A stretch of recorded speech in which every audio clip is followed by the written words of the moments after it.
this path right here. So either way you go, if you go straight or if you turn around and you go back the way I came, it's gonna take you to the same destination. Back to the parking lot where my truck's parked. As long as you don't steer off this path, as long as you don't go off into the woods, and as long as you stay on the path, it's gonna get you to where you need to go. Top of the Friday the 13th morning for you, my daughter's 8th birthday.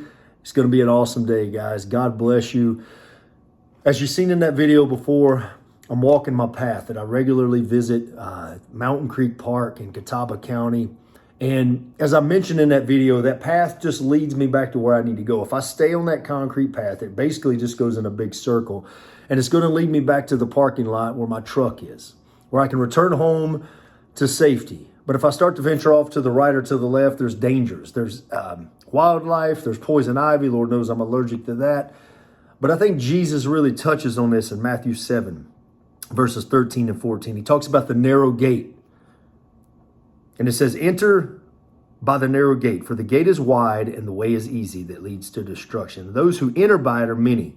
Verse 14, for the gate is narrow and the way is hard that leads to life, and those who find it are few.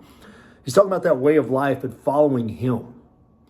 There's going to be trials, there's going to be tribulations, there's going to be situations we face, but if we stick on that path that I showed you in the video before, if we stay on that path, it's going to lead us right around to Christ. But the thing about that path is yesterday I was walking by myself. You know, I would pass oncomers and other people were just enjoying the day. But for the most part, I was by myself. But Jesus is telling us that that path that you're walking, he goes, it's with me. You're not by yourself. I'm there with you through these situations. And there's some notes in my Bible, and it says, the two gates in these verses represent every person's choice, following Jesus or following any other path, the path of destruction. Only the more difficult, less chosen gate to follow Christ leads to life. Guys, look, it's about Jesus. All the Gospels, the whole Bible points to one man, and it's Christ.